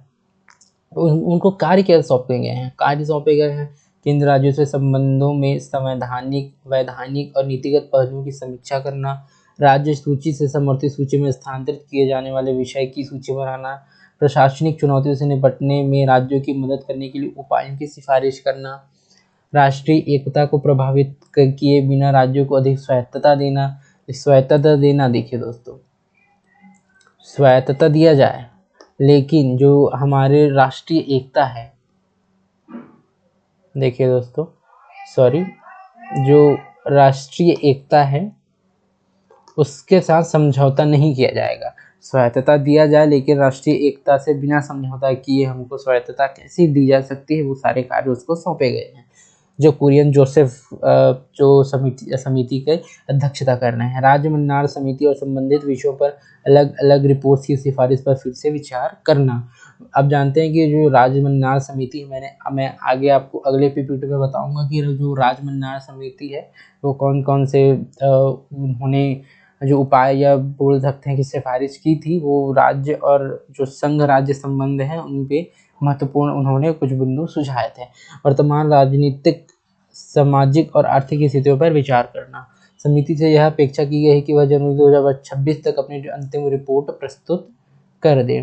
तो इसको आप ध्यान में रख सकते हैं दोस्तों कि उन्होंने जनवरी 2026 तक अपने जितने भी कार्य हो सकते हैं उसको करने के उपाय सुझाने के लिए किया गया है। यहाँ आप देखेंगे, अगले स्लाइड पे हम चलते हैं। अगला स्लाइड हमारा कहता है दोस्तों कि तमिलनाडु सरकार यह कहते हुए कि समिति का गठन किया कि राज्यों की अधिकारों का हनन हो रहा है, इस तथ्य की अनदेखी की जा रही है। भारत राज्यों का संघ है, ना कि एकात्मक राज्य। तमिलनाडु जो सरकार है दोस्तों, उनका एक बहुत महत्वपूर्ण आर्गुमेंट कह सकते हैं कि हमारा जो संघीय ढांचा है दोस्तों, वो एकात्मक नहीं है, वो एक राज्यों का संघ है। हम संघवाद पे विश्वास करते हैं, हमारा देश संघीय है दोस्तों, ऐसा उन्होंने आर्गुमेंट दिया है। भारतीय संविधान में संघीय व्यवस्था की अगर बात की जाए तो कहा गया है कि भारत राज्यों का एक संघ है, राज्यों को संघ से अलग होने का अधिकार नहीं है। राज्यों को, जैसे वहाँ आप देखते हैं यूएस के जैसे हम नहीं है दोस्तों। संघ एवं राज्य के बीच समान संस्थाएं और साधन हैं, जैसे एकल संविधान, एकल नागरिकता, समान अखिल भारतीय सेवाएं, भारतीय निर्वाचन आयोग और एकीकृत न्यायपालिका। विधायी शक्तियों का विभाजन भी किया गया है। संविधान के अनुच्छेद 246 में कहा गया है कि संसद और राज्य विधानमंडलों को 7वीं अनुसूची से संबंधित विषयों पर विधायी शक्तियां प्रदान करना। संघ सूची में 97 विषय हैं, राज्य सूची में 66 विषय हैं, समवर्ती सूची में भी 43 विषय डाले गए हैं दोस्तों। मैंने आपको बताया कि राज्य मनोनयन समिति ने कुछ सिफारिश किए थे दोस्तों। आप देख सकते हैं केंद्र एवं राज्यों से संबंधों में पूर्व से गठित कुछ समितियां हैं। जैसे आप देखेंगे, राज्य मनोनयन समिति 1969 में तमिलनाडु सरकार द्वारा गठित समिति ने 7वीं अनुसूची में शामिल विषयों के पुनर्वितरण के लिए उच्च अधिकार प्राप्त आयोग के गठन की सिफारिश की थी। उसके बाद आनंदपुर साहिब संकल्प देखेंगे, केंद्र की शक्तियां केवल रक्षा, विदेशी मामले, संचार, मुद्रा आदि तक ही सीमित रखने की मांग की गई, जबकि सभी शेष शक्तियां राज्यों को सौंपने जाने की सिफारिश वहाँ पे की गई। आप इसके बाद देखेंगे दोस्तों, पश्चिम बंगाल ज्ञापन 1977 अनुच्छेद 356 राष्ट्रपति शासन को हटाने और संविधान में संघात्मक शब्द जोड़ने की मांग की गई थी। इसको आप केंद्र राज्य संबंधों से रिलेटेड जो समितियां हैं उसकी सिफारिश के तौर पर आप इसको देख सकते हैं। उसके बाद देखिए दोस्तों, भारतीय संघवाद को अक्सर अर्धसंघीय स्वरूप वाला बताया जा रहा है। इस तरह की व्यवस्था में संविधान में एक मजबूत केंद्र की वकालत की जाती है और इससे राज्यों की तुलना में अधिक शक्तियां प्राप्त होती हैं, और ये कभी कभी एक चुनौती का कारण भी बन जाती है दोस्तों। ये देखिए, एक इन्फोग्राफिक के मदद से मैं आपको कुछ और चीज़ें स्पष्ट करने की कोशिश करता हूँ। भारतीय संघवाद दोस्तों, भारतीय संघवाद का स्वरूप में संघात्मक है, परंतु भावना में एकात्मक है। इसका क्या अर्थ हुआ? आगे अर्थ है कि केंद्र को अधिक शक्ति देने वाले प्रमुख संवैधानिक प्रावधान क्या हैं जो हमको एक एकात्मक शक्ति बनाते हैं दोस्तों। एकात्मक, आप यानी ये समझ सकते हैं कि केंद्र के पास अधिक शक्तियाँ होंगी और राज्य के पास कम शक्तियाँ होंगी। जैसे आप इसका शुद्ध रूप से इसका उदाहरण आप देखेंगे ब्रिटेन को आप देख सकते हैं दोस्तों। ब्रिटेन जो है वो पूर्ण रूप से एकात्मक है, और संघात्मक का सबसे बड़ा उदाहरण आप यूएस को ले सकते हैं दोस्तों। यूएस और यूके जो एकात्मक है और यूएस जो है संघात्मक है। लेकिन भारत को संघात्मक शक्ति देने के प्रावधान क्या क्या हैं वो हम देखते हैं। अनुच्छेद 248 248 कहता है अवशिष्ट शक्तियां संसद के पास होंगी तो वो एकात्मक की तरह व्यवहार करेगी। उसके बाद देखिए, अनुच्छेद 249 राष्ट्रीय हित के लिए राज्य सूची के विषयों पर कानून बना सकती है। इसके लिए राज्यसभा जो है दोस्तों, जो 2/3 मेजोरिटी से एक संकल्प पारित करती है। उसके बाद लोकसभा या संसद उस पर कानून बनाती है। इसके बाद देखेंगे अनुच्छेद 252 राज्यों की सहमति से उनके लिए कानून बनाने की शक्ति कहा गया है। अनुच्छेद 254 संघर्ष की स्थिति में संघ का कानून लागू होता है, ये हमको एकात्मक बनाती है। उसके बाद देखिए अनुच्छेद 256 257 365 उसमें कहा गया दोस्तों कि केंद्र राज्यों को निर्देश दे सकता है और राष्ट्रपति शासन के माध्यम से उन्हें लागू भी करा सकता है। ये देखिए, ये शुद्ध रूप से केंद्र को अधिक शक्ति देने का कार्य करती है दोस्तों। उसके बाद अनुच्छेद 253 अंतर्राष्ट्रीय संधियां राज्य की शक्तियों से ऊपर है। ये देखिए, ये एक और केंद्र को अधिक शक्ति देने का कार्य करती है। उसके बाद देखिए अनुच्छेद 250 केंद्र आपात स्थितियों के दौरान कानून बना सकता है। ये भी एक केंद्र को ज़्यादा वरीयता देने वाली चीज़ आप इसको देख सकते हैं दोस्तों उसके तौर पे। उसके बाद हम देखते हैं दोस्तों कुछ नए डायमेंशन, कुछ नए आयाम जो इस विषय से जुड़ सकते हैं। उसमें सबसे इम्पोर्टेंट है, यहाँ पे आप देख सकते हैं दोस्तों कि भारत ने एक केंद्र के संघवाद के स्वरूप को ही क्यों अपनाया।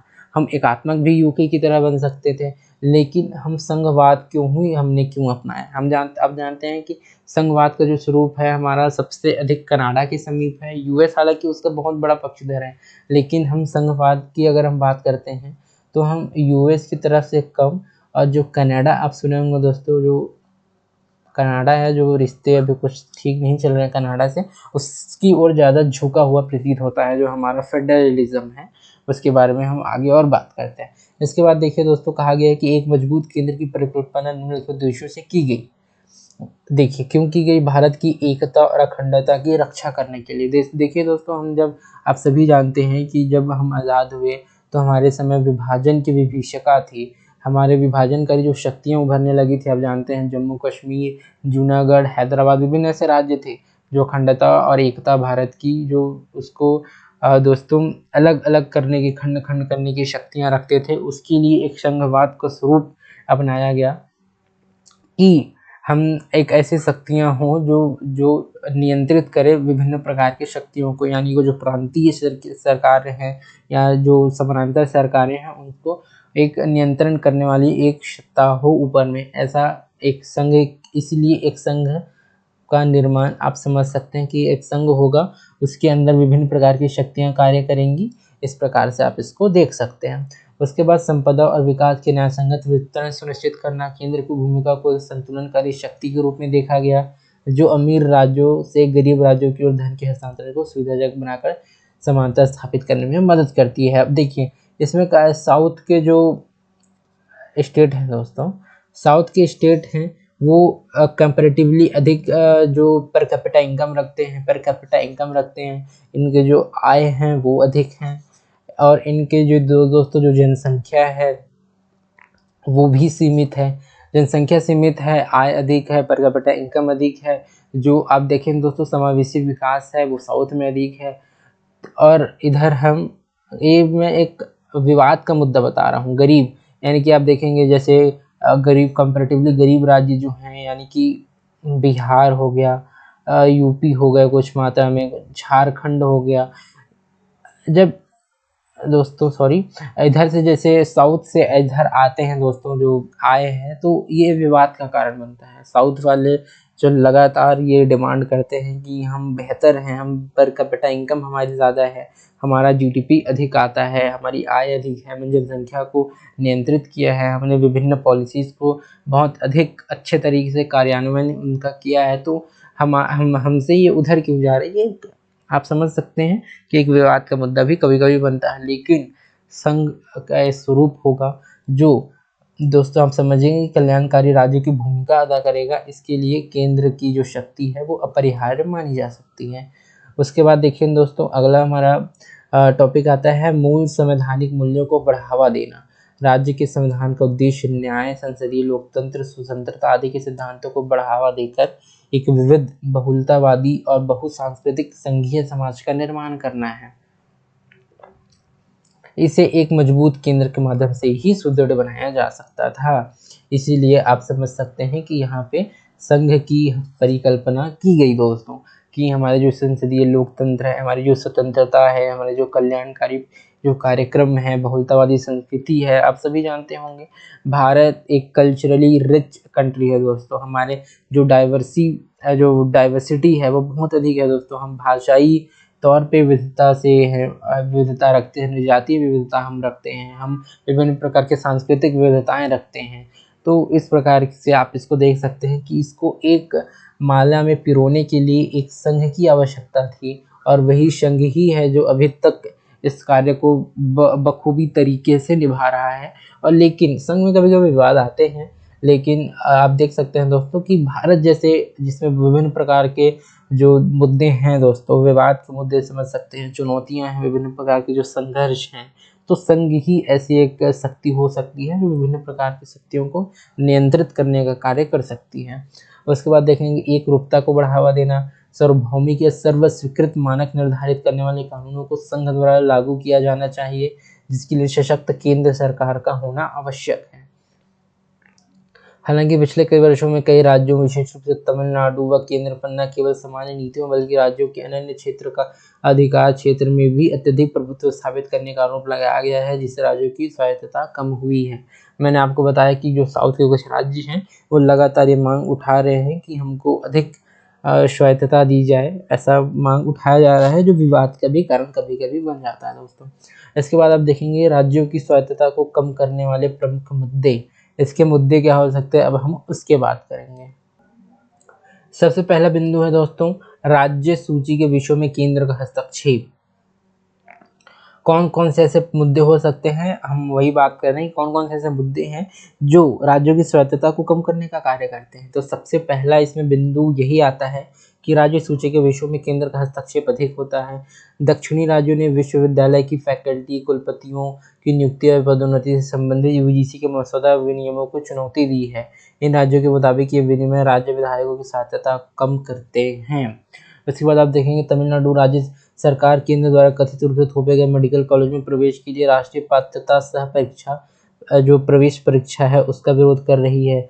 और उसके देखेंगे कि 42वें संविधान संशोधन अधिनियम 1976 के दौरान निम्नलिखित 5 विषयों को राज्य सूची से समर्थित सूची स्थानांतरित किया गया था।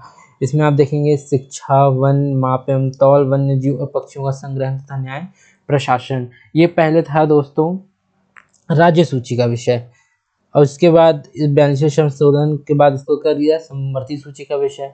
अब ऐसे आप करेंगे तो राज्य की जो स्वायत्तता है, उनकी शक्तियां हैं, वो कम हो जाएंगी, क्योंकि आप जानते हैं समवर्ती सूची में आर्टिकल 254 शायद है, उसके कारण हमको समवर्ती सूची में संघ के जो केंद्र के यानी जो कानून होते हैं वो सर्वोपरि मान लिए जाते हैं। तो आप इस प्रकार इसको देख सकते हैं।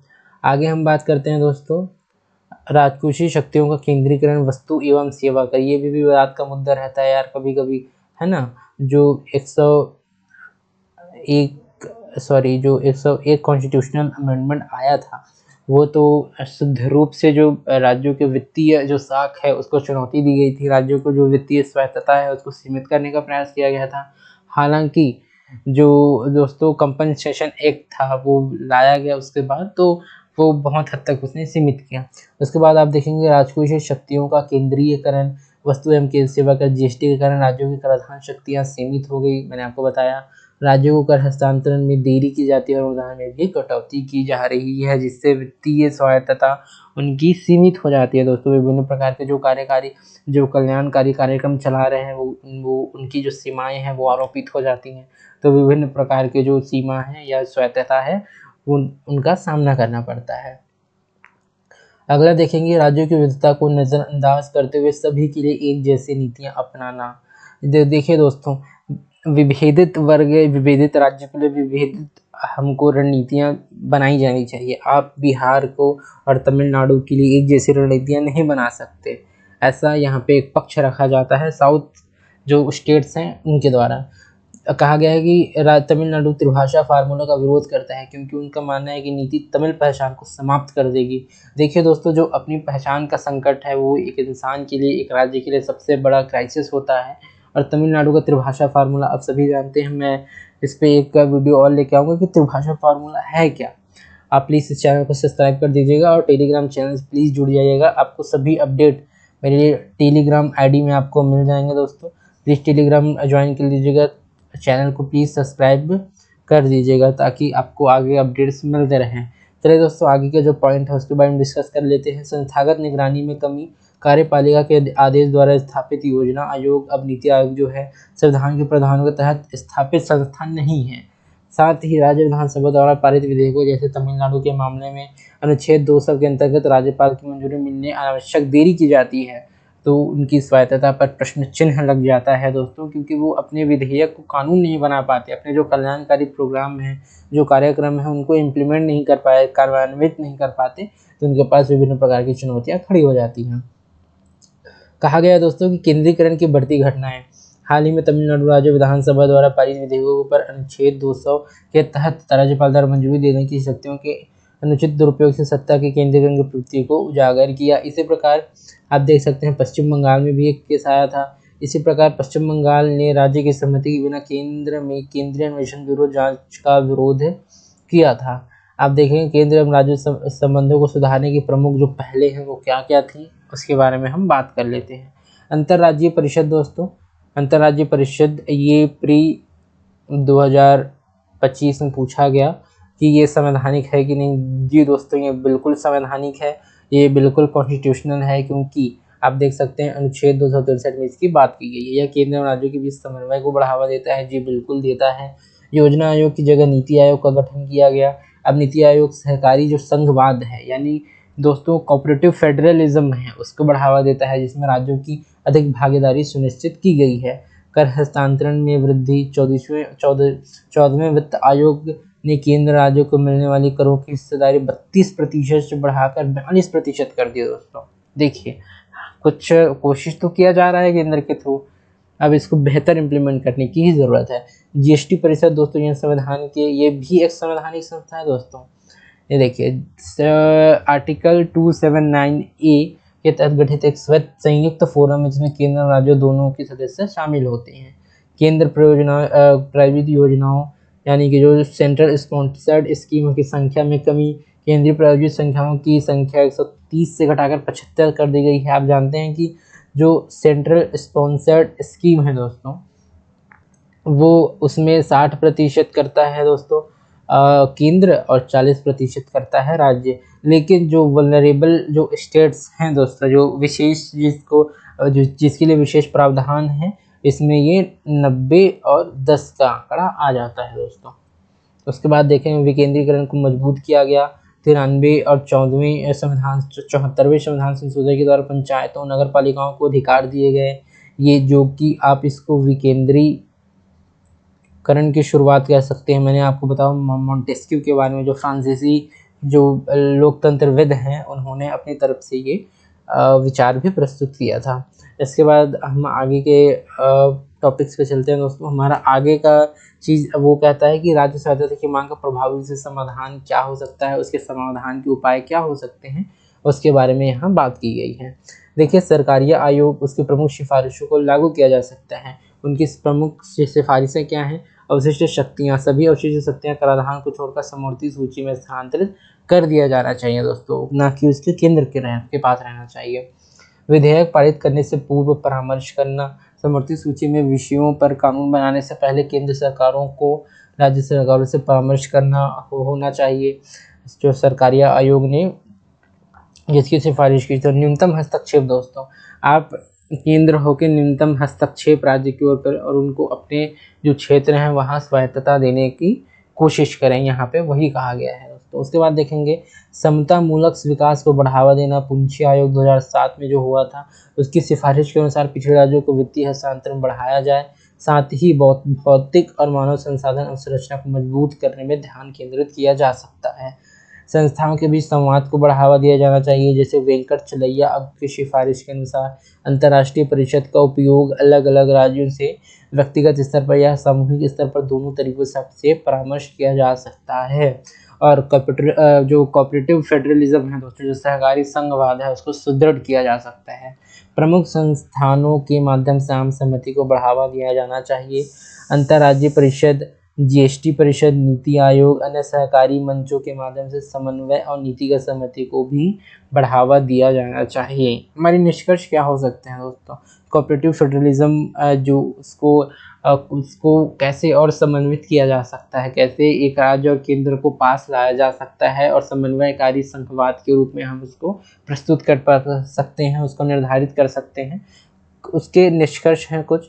हालांकि मैंने बहुत लंबा एक टॉपिक बहुत अच्छे तरीके से साझा करने का प्रयास किया, लेकिन फिर भी इससे निष्कर्ष कुछ ऐसे हैं दोस्तों कि राज्य स्वायत्तता की मांग केवल संवैधानिक शक्तियों को कम होने की धारणा से उत्पन्न नहीं होती है, बल्कि यह क्षेत्रीय दलों के उदय, असमान क्षेत्रीय विकास और पहचान आधारित राजनीति जैसे गहन मुद्दों से भी जुड़ी होती है।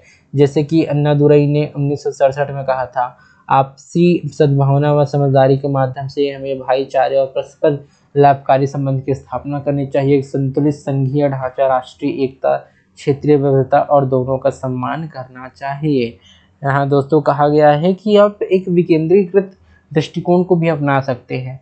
लेकिन ज़रूरी तब है जब आपको जो क्षेत्रीय जो संगठन है या जो अखंडता है, राष्ट्र की अखंडता, एकता की जब बात आए तो लगाम कुछ मायनों में केंद्र के पास भी होनी ही चाहिए, ताकि केंद्र जो है वो विभिन्न क्षेत्रीय दलों और उनके असमान वितरण को ध्यान में रखे अपनी नीतियां और पॉलिसीज़ बना सके, उसको कार्यान्वित कर सके। इसको आप इस प्रकार देख सकते हैं दोस्तों। उसके बाद एक दूसरे टॉपिक की ओर हम चलते हैं। इस टॉपिक का नाम है दोस्तों स्वामित्व योजना के 5 वर्ष। स्वामित्व योजना जो केंद्र सरकार ने स्टार्ट किए थे उसके 5 वर्ष कंप्लीट हो गए, उसी पे हम ये आर्टिकल है। तो ये सुर्खियों में क्यों है? सुर्खियों में इसीलिए है कि इसके 5 वर्ष हो गए। स्वामित्व से आशय क्या है दोस्तों कि ग्रामीण क्षेत्रों में उन्नत प्रौद्योगिकी के द्वारा गाँवों का सर्वेक्षण और मानचित्रण दोस्तों, survey of village in mapping with improvised technology in village areas, यानी स्वामित्व। आप देखते हैं दोस्तों पिछले कुछ समय से ऐसी कुछ टर्मिनोलॉजीज जो उनका उदय हो रहा है, स्वामित्व उनका फुल फॉर्म कुछ ऐसे तरीकों से आता है। वो जैसे पीएम धन आपको सुन सकते हैं, जीवन आप देख सकते हैं, विभिन्न प्रकार के हैं। लेकिन इसका मुख्य उससे आशा है दोस्तों कि गांवों का सर्वेक्षण करना और उनका मानचित्रण उपलब्ध कराना। देखिए स्वामित्व योजना वर्ष 2020 में शुरू की जाती है। क्रियान्वयन करने वाली इसकी संस्थाएं कौन सी हैं दोस्तों? योजना केंद्रीय पंचायती राज मंत्रालय, राज्य राजस्व विभाग, केंद्रीय पंचायती राज विभाग, भारतीय सर्वेक्षण विभाग के सहयोगात्मक प्रयासों के द्वारा ही लागू की जा रही है। इसको आप ध्यान में रख सकते हैं, ये प्री में एक इम्पॉर्टेंट क्वेश्चन बन सकता है दोस्तों। उसके बाद देखिए प्रौद्योगिकी साझेदारी, भारतीय सर्वेक्षण विभाग, राष्ट्रीय सूचना विज्ञान केंद्र सेवा इंक इसके साझेदार प्रौद्योगिकी साझेदार के रूप में कार्य करते हैं। योजना के प्रमुख घटक क्या है दोस्तों? घटक की हम बात करते हैं, continuous operating referencing system network की स्थापना किया जाना। इसमें है कि सटीक भू संदर्भ जियो रेफरेंसिंग और भूमि सीमांकन के लिए ग्राउंड कंट्रोल पॉइंट स्थापित करना। देखिए दोस्तों भूमि का सीमांकन किया जाएगा, मैंने आपको बताया गाँवों के सर्वेक्षण किए जाएंगे, उनके मानचित्र डिजिटली उपलब्ध कराए जाएंगे और भूमि का सीमांकन कराया जाएगा और ग्राउंड कंट्रोल पॉइंट स्थापित किया जाएगा, ताकि हम गाँवों का एक डिजिटल रिकॉर्ड रख पाएँ, एक डिजिटल मानचित्रण कर पाएँ। उसके बाद देखिए ड्रोन मैपिंग की यहाँ पे बात की गई है दोस्तों कि भारतीय सर्वेक्षण विभाग ड्रोन का उपयोग करके ग्रामीण बसावटों का मानचित्रण करेगा। इसे संपत्ति की सटीक मानचित्रण नक्शा तैयार करके भू स्वामित्व अधिकार प्रदान किया जा सकता है, ताकि जो विभिन्न विवाद पैदा होते हैं दोस्तों स्वामित्व को लेके उनका निदान किया जा सके। तो अगला हम बात करते हैं दोस्तों सूचना शिक्षा और संचार पहल। ये उसी का घटक है दोस्तों, स्वामित्व के ही घटक है सूचना शिक्षा और संचार पहल। इसमें कहा गया है जागरूकता कार्यक्रम में से स्थानीय आबादी को योजना के तरीकों और लाभों के बारे में शिक्षित किया जाता है। देखिए ग्राम मानचित्र में सुधार, ड्रोन सर्वेक्षण से ज़्यादा डिजिटल स्थानीय डेटा, ग्राम पंचायत विकास योजना बनाने वाले विश्लेषणात्मक टूल्स को सशक्त बनाता है। इस प्रकार आप स्वामित्व योजना के घटक और उसके महत्व को भी आप इसको रेखांकित कर सकते हैं। योजना के कुछ उद्देश्य हैं, वैसे तो आपको इस डिस्कशन से पता चल गया होगा कि इसके उद्देश्य क्या हैं, लेकिन फिर भी मैं और आपको ये बताना चाहूँगा कि इसके उद्देश्य क्या हैं। इसके उद्देश्यों में आप देख सकते हैं दोस्तों कि ग्रामीण नियोजन के लिए सटीक भूमि अभिलेख हमको प्राप्त होना होगा इससे। उसके बाद देखिए ग्रामीण भारत में नागरिकों को वित्तीय संधारणीयता प्रदान करने के लिए उन्हें अपनी संपत्ति को वित्तीय परिसंपत्ति के रूप में उपयोग करने में सक्षम बनाना, ताकि वे ऋण ले सके, अपने वित्तीय लाभ उठा सके। देखिए दोस्तों ग्रामीण परिक्षेत्र में सबसे बड़ी अगर समस्या है तो वो है लोन्स की, वित्तीय समस्याएं उनके सामने मुंह बाएं खड़ी होती है दोस्तों। तो अगर हम वित्तीय संधारणीयता को सुनिश्चित करेंगे, उसके संपत्ति के जो उनको भू अभिलेख देंगे, यानी उसको संपत्ति के स्वामित्व देंगे, तो उनको लोन्स मिलने में बहुत आसानी होगी, कोलेटरल होगा उनके पास, विभिन्न प्रकार की जो सुविधाएं हैं उनको वो मिल पाएंगी। देखिए सर्वेक्षण और संरचना दोस्तों, सर्वे इंफ्रास्ट्रक्चर और जीआईएस मानचित्रों का निर्माण करना, जिनका उपयोग किसी भी विभाग द्वारा किया जा सकता है। देखिए अगर आप कोई कल्याणकारी योजना बनाएंगे तो आप इसका उपयोग कर सकते हैं दोस्तों, इस डेटा का। विभिन्न जो हमारे आप समझ सकते हैं वित्त मंत्रालय अगर कोई लाती है दोस्तों, अगर कोई आप सकते पंचायती राज मंत्रालय अगर कोई योजना लाती है तो उस जो भू अभिलेख है उसका जो डिजिटलीकरण किया गया है, जो सर्वेक्षण संरचना है, उसके बेस में हम विभिन्न प्रकार के जो जो लाभार्थी हैं दोस्तों, जो स्टेक होल्डर्स हैं, उसको हम पहचान कर पाएंगे, उसका वर्गीकरण कर पाएंगे, उसकी वरीयता सुनिश्चित कर पाएंगे।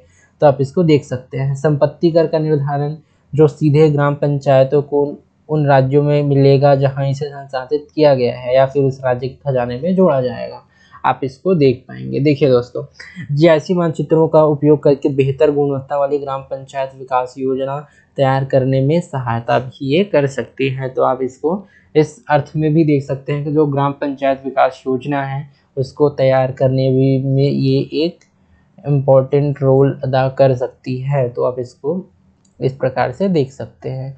स्वामित्व योजना का महत्व क्या है दोस्तों, इसका महत्व के बारे में हम बात कर लेते हैं। वैसे तो महत्व लगभग आप समझ गए होंगे, लेकिन फिर भी मैं एक और आपके दिमाग में बैठाने के लिए एक बार ये पढ़ देता हूँ।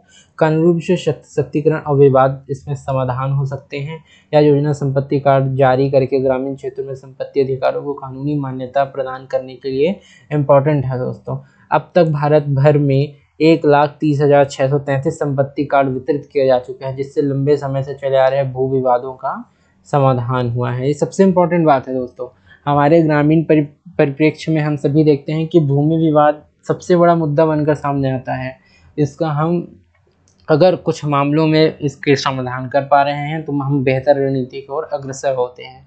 देखिए, वित्तीय समावेशन के माध्यम से आर्थिक परिवर्तन। हम स्वामित्व योजना के तहत जारी किए गए संपत्ति कार्ड को बैंकों से ऋण लेने हेतु जमानत रखने, मैंने बताया कोलेटरल को ही हिंदी में जमानत कहते हैं, वाली संपदा देखिए कोलेटरल के रूप में उपयोग किया जा सकता है। उसे संपत्ति कार्ड जारी नहीं किए जाते, इससे पहले संपत्ति कार्ड जारी नहीं किए जाएंगे, ऐसा कहा गया है।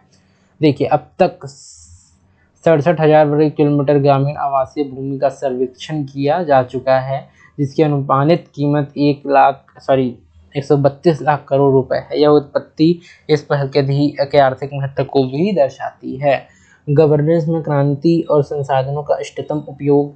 महाराष्ट्र के एखातपुर, मुंजवडी जैसे गांवों में अद्यतन किए गए भू अभिलेख के कारण स्वयं के स्रोतों में राजस्व सृजन में भी वृद्धि हुई है। आप इसको एक केस स्टडी के रूप में अपने जो मेन शासन राइटिंग है दोस्तों, उसमें आप इसका उपयोग कर सकते हैं। देखिए, अगले कहा गया है दोस्तों, ग्रामीण विकास में तकनीकी इनोवेशन। यह योजना survey grid, drone, continuous operating referencing system network की इनोवेटिव उपयोग के माध्यम से ग्रामीण भूमि का नक्शा तैयार करने की तकनीकी क्रांति ला रही है। देखिए दोस्तों, सर्वे मैंने आपको बताया ड्रोन के सहायता से जो कंटिन्यूअस ऑपरेटिंग रेफरेंसिंग सिस्टम है नेटवर्क, उसके सहायता से दोस्तों यहाँ पे एक तकनीकी क्रांति के थ्रू में दोस्तों नक्शा तैयार किया जाएगा, डिजिटल मानचित्रण उसका किया जाएगा। उसके बाद देखेंगे उपयुक्त तो दोनों तकनीकें सम्मिलित रूप से बहुत तेजी और सटीकता से हाई रिजोल्यूशन नक्शे तैयार करेगी। जैसे ग्रामीण भूमि में सीमांकन व्यापक सुधार देखा जा सकता है। इसमें आप देखेंगे दोस्तों, अगला एक पॉइंट आता है, इसमें आप देखेंगे कि ग्रामीण जीवन में व्यापक परिवर्तन और योजना निर्माण में मदद। हरियाणा, उत्तराखंड जैसे राज्यों में जहां ड्रोन सर्वेक्षण और संपत्ति कार्ड तैयार करने की प्रक्रिया 100% पूर्ण हो चुकी है, यह योजना ग्रामीण विकास के लिए एक सुव्यवस्थित और टिकाऊ मॉडल प्रस्तुत करती है। यह आने वाली अनेक चुनौतियों का योजनाबद्ध तरीके से समाधान करने में भी दोस्तों मदद कर सकती है। इसको आप ध्यान में रख सकते हैं।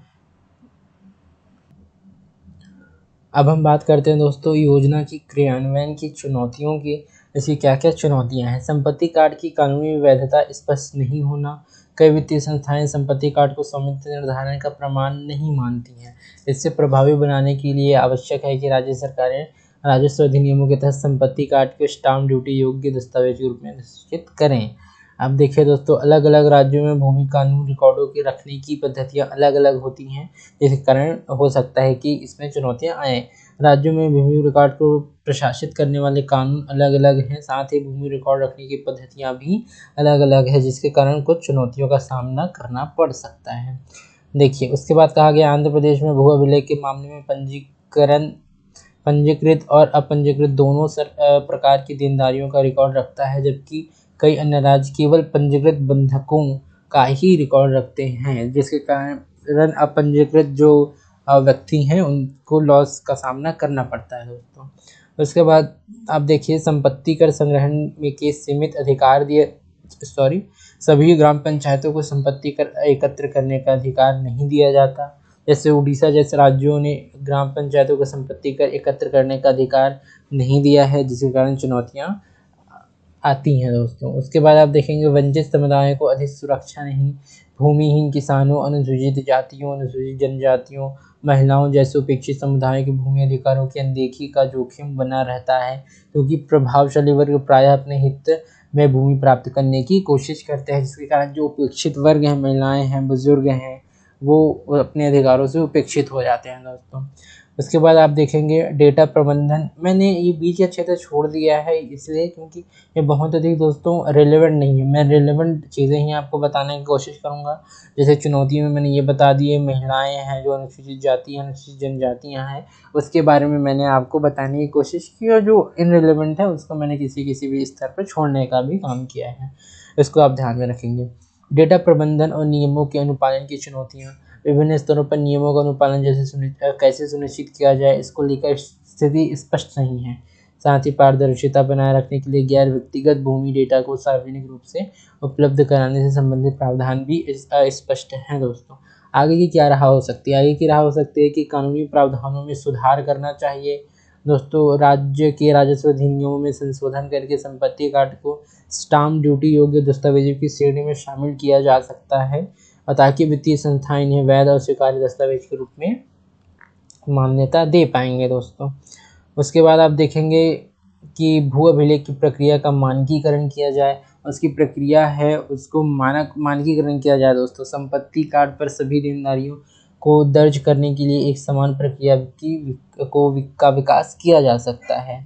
उसके बाद आप देखेंगे स्थानीय शासन को सशक्त बनाना, सभी ग्राम पंचायतों को संपत्ति कर संग्रहण करने का अधिकार देने के लिए कानून में संशोधन किया जाना चाहिए। साथ ही सर्वेक्षण के द्वारा जमीनी स्तर पर सत्यापन के माध्यम से सटीक मूल्यांकन हेतु संपत्ति वर्गीकरण की सही प्रणाली लागू की जानी चाहिए दोस्तों, ताकि स्थानीय सुशासन सशक्त हो सके। और स्थानीय सुशासन कैसे सशक्त होगा, वो अपने स्तर पर लोकल एरिया में भी अपने आसपास के एनवायरनमेंट को, वातावरण को भी दोस्तों सशक्त करने की कोशिश करेंगे। उसके बाद देखिए उपेक्षित वंचित समुदायों की सुरक्षा, मैंने आपको बताया कि महिलाओं, बुजुर्गों, ST/SC को अधिकार पाने से उपेक्षित हो जाते हैं, उनके लिए प्रॉपर उपाय किया जा सकता है दोस्तों।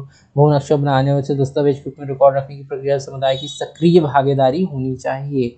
डेटा प्रबंधन में सुधार करना, पारदर्शिता बढ़ाने के लिए गैर व्यक्तिगत डेटा, भूमि डेटा को सार्वजनिक रूप से सुलभ कराया जाना चाहिए। सभी राज्यों में एक समान भू-स्थानीय डेटा मानक लागू किया जाए, ताकि डेटा साझा करने और उनके प्रबंधन की स्पष्ट शासकीय व्यवस्था तैयार हो सके। इसको दोस्तों आप आगे की राह के तौर पे आप इसको देख सकते हैं। चलिए आगे चलते हैं दोस्तों। आगे कुछ इम्पोर्टेंट जो आर्टिकल्स हैं उसके बारे में हम बात करने की कोशिश करते हैं। देखिए संक्षिप्त सुर्खियाँ हैं कुछ न्यूज़ एंड शॉर्ट्स। लोकसभा में उपाध्यक्ष के पद की हम बात करते हैं दोस्तों। इसमें कहा गया कि वर्ष 2019 में लोकसभा में उपाध्यक्ष का पद रिक्त रहना एक संवैधानिक विसंगति का संकेत देता है। किस लिए देता है, इसका कारण यहाँ पे दिया गया है। इससे जुड़ी समस्याएं क्या आती हैं दोस्तों? सभी प्रक्रियात्मक शक्तियों का अध्यक्ष सत्ताधारी दल के पक्ष के पास केंद्रीकरण हो जाता है। आप जानते हैं कि जो हमारी परंपरा है दोस्तों, संविधान के अनुसार उसमें जो अध्यक्ष होता है वो सत्ताधारी दल का होता है। यहाँ आप देख भी सकते हैं, कोई अध्यक्ष होता है वो सत्ताधारी दल का होता है, लेकिन दोस्तों जो उपाध्यक्ष होता है वो विपक्ष का होता है। संविधान को यहाँ लिखा नहीं है, परंपराओं ने इसको विकसित किया है अपने से, तो इसको आप देख सकते हैं। तो दोस्तों अध्यक्ष के पास ये सारी शक्तियाँ केंद्रीकृत रह जाती हैं, और मैंने आपको पिछले के पेजेस में ये पढ़ाया है कि केंद्रीकरण किसी हद तक एक असंवैधानिक और अवैधानिक प्रक्रिया हो जाती है दोस्तों। हमें विकेंद्रीकरण चाहिए दोस्तों, विभिन्न प्रकार की विकेंद्रीकरण। तो यहाँ भी विकेंद्रीकरण को महत्वता प्रदान की गई है। जैसे देखिए संवैधानिक प्रावधानों की अवहेलना होती है, समावेशिता और सहमति की राजनीति को दरकिनार करना। उसके बाद देखेंगे दोस्तों कुछ अध्यक्ष उपाध्यक्ष से संबंधित जो पृष्ठभूमि है उसकी हम बात करते हैं दोस्तों। सबसे पहले इसको भारत शासन अधिनियम 1919 के तहत 1921 में अस्तित्व में आया था। सर्वप्रथम सच्चिदानंद सिन्हा केंद्रीय विधानसभा के इस पद पर आसीन हुए थे। ये इंपॉर्टेंट है दोस्तों, पीटी में आपके पास पूछा जा सकता है, तो इस फैक्ट को ध्यान में रखिएगा। M.A. अयंगकर स्वतंत्रता के बाद पहले निर्वाचित उपाध्यक्ष थे। चुनाव संविधान के अनुच्छेद 93 में प्रावधान किया गया है कि लोकसभा जल्द से जल्द सदन के 2 सदस्यों को अध्यक्ष और उपाध्यक्ष के रूप में चुनेगी। लंबे समय से चली आ रही परंपरा के अनुसार उपाध्यक्ष का पद विपक्ष के सांसद को दिया जाता है। मैंने आपको ऊपर ही बताया कि परंपराओं ने ये विकसित किया है हमारे लोकतंत्र में कि उपाध्यक्ष का जो पद होता है वो विपक्ष से होता है, और जो अध्यक्ष होता है वो सत्ताधारी दल का होता है, जो सत्तारूढ़ दल है उसका होता है। दोस्तों देखिए, इसमें कहा गया है कि पद त्याग और पद से हटाया जाना, अनुच्छेद 94 में इसकी बात की गई है कि पद से रिक्ति होने, पद त्याग और हटाने की प्रक्रिया का उल्लेख यहाँ पे किया गया है। कहाँ किया गया है? आर्टिकल 94 में। ध्यातव्य है कि लोकसभा उपाध्यक्ष को सदन के सभी तत्कालीन सदस्यों की बहुमत से प्रस्ताव पारित करके ही हटाया जा सकता है। देखिए दोस्तों, यहाँ लोकसभा की बात की है, लोकसभा किसे? सभी तत्कालीन सदस्यों की बहुमत से। दोस्तों इसको आप प्लीज़ ध्यान रखिएगा, सभी तत्कालीन सदस्यों का बहुमत है। ये आपको प्री में एक फैक्ट के रूप में काम आ सकता है। देखिए, उसके बाद कहता है कि अध्यक्ष अपना त्यागपत्र उपाध्यक्ष को सौंपता है, जबकि उपाध्यक्ष अपना त्यागपत्र अध्यक्ष को सौंपता है। ये देखिए दोस्तों, कभी कभी हमको ये संशय आता है कि अध्यक्ष प्रेसिडेंट को थोड़ी ना देता है, नहीं, लेकिन प्रेसिडेंट को नहीं देता। यहाँ पे अध्यक्ष अपना त्यागपत्र उपाध्यक्ष को देगा और उपाध्यक्ष दोस्तों अपना त्यागपत्र अध्यक्ष को देता है। तो आप इस प्रकार इसको देख सकते हैं। देखिए, कर्तव्य, इनके कर्तव्य अनुच्छेद 95 में बताए गए हैं। 95 क्या कहता है दोस्तों?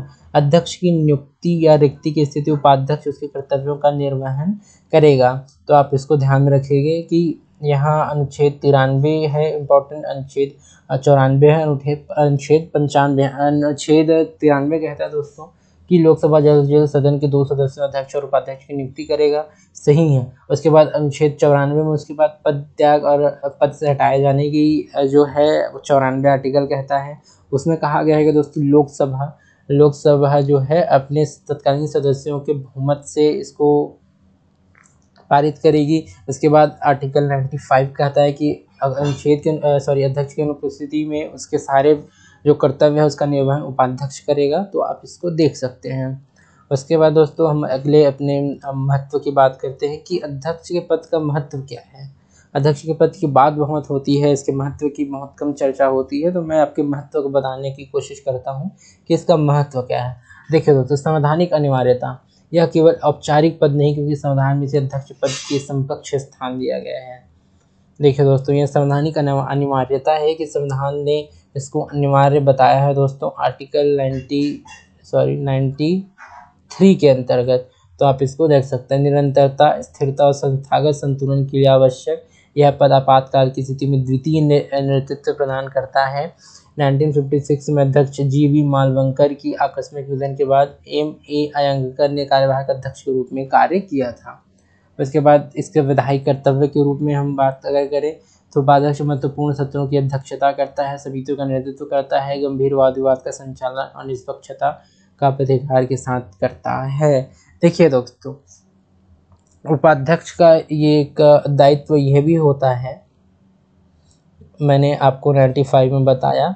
95 कहता है कि जब अध्यक्ष नहीं होगा तो उनके पद का ये निर्वहन करेगा। दोस्तों जब निर्वहन करते हुए वहाँ के जो सदन है दोस्तों, सदन की मर्यादाएं, उनकी गरिमाएं, उनको उसका संचालन करने और जो उनको दोस्तों खंडित करने का कार्य करता है उसको भी वो दंड देने का काम कर सकता है। दोस्तों उपाध्यक्ष के पास ये सारी शक्तियाँ आ जाती है उस समय, तो वो सदन को सुचारू रूप से उसका संचालन करने और उसको संचालन में जो भी दुविधा उत्पन्न करता है उसको दंडित करने का भी वो कार्य करती है।